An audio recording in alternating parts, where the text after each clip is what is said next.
Assalamualaikum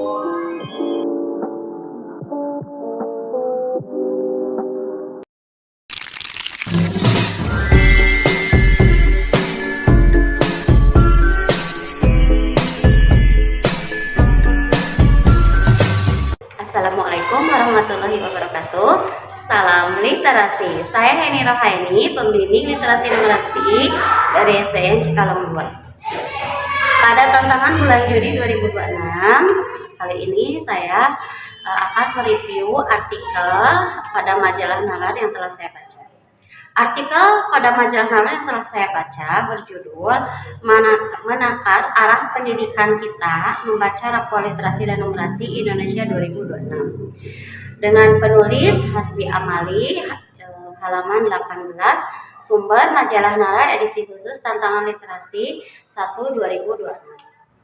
Adapun artikel ini membahas tentang evaluasi mendalam terhadap hasil tes kemampuan akademik atau TKA 2026 tingkat SMP dan SMA di Indonesia, khususnya pada aspek literasi dan numerasi. Adapun poin-poin pentingnya yang dibahas pada artikel ini adalah sebagai berikut. 1. Tantangan literasi tingkat tinggi.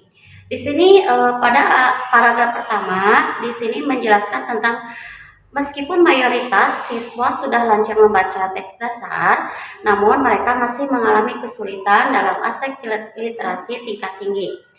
Para siswa seringkali kehilangan makna mendalam ketika diminta menyimpulkan maksud yang tertera pada sebuah narasi. Siswa kesulitan membedakan antara fakta dan opini atau menghubungkan informasi dari dua sumber yang berbeda. Dan yang kedua adalah numerasi bukan sekedar berhitung. Di sini menjelaskan bahwa hasil tes menunjukkan siswa cenderung mahir mengerjakan soal matematika secara prosedural yang persis seperti di dalam buku paket. Namun mereka mengalami kebingungan ketika dihadapkan pada masalah kontekstual sehari-hari seperti pada kegiatan menghitung bunga, bank, atau membaca susunan grafik, di mana pada pembelajaran matematika ini dinilai masih perlu atau terlalu fokus pada prosedur menghitung saja, bukan pada logika pemecahan masalah. Yang ketiga adalah faktor penyebab mengapa bisa terjadi rendahnya capaian tersebut.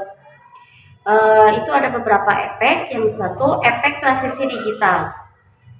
Pengaruh paparan teks pendek di media sosial menjadi pengaruh melemahnya daya tahan siswa dalam membaca teks panjang secara mendalam. Kedua, relevansi dan implementasi. Secara menyeluruh yang berpegang pada kurikulum, di mana pada praktik di lapangan atau KPM masih saja berpegang pada ketuntasan materi secara administratif, bukan pada sejauh mana kedalaman pemahaman kontekstual tersebut. Yang selanjutnya adalah budaya diskusi di kelas.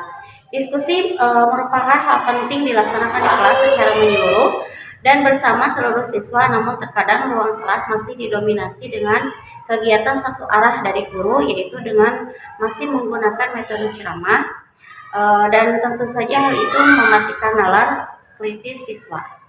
Dan yang keempat adalah solusi dan aksi nyata dari seorang guru. Di sini penulis mengajak para guru untuk tidak reaktif atau berkecil hati, melainkan mengambil langkah transformatif seperti 1. Berintegrasi pada lintas mata pelajaran. Maksudnya, literasi dan numerasi adalah tanggung jawab semua guru, bukan hanya guru bahasa Indonesia atau matematika saja. Yang kedua, mengubah pola pertanyaan. Maksudnya, kita fokuskan pada mengapa dan bagaimana untuk memicu argumentasi dan pemecahan masalah secara mandiri. Dan ketiga adalah menjadi teladan. Maksudnya, guru harus mencontohkan langsung budaya membaca dan ketertarikan pada informasi yang ada di sekolah. Contohnya seperti itu. Jadi secara keseluruhan artikel yang tadi saya uraikan reviewnya dapat disimpulkan bahwa artikel ini memberikan peringatan atau alarm sekaligus panduan bagi dunia pendidikan Indonesia, dan hasil TKA 2026 tidak boleh dilihat sebagai suatu kegagalan karena masih kurang maksimal pada hasil siswa, melainkan jadikan sebuah kompas atau navigasi untuk mengubah ruang kelas menjadi tempat diolah data atau laboratorium berpikir demi masa depan anak, bangsa ke depannya.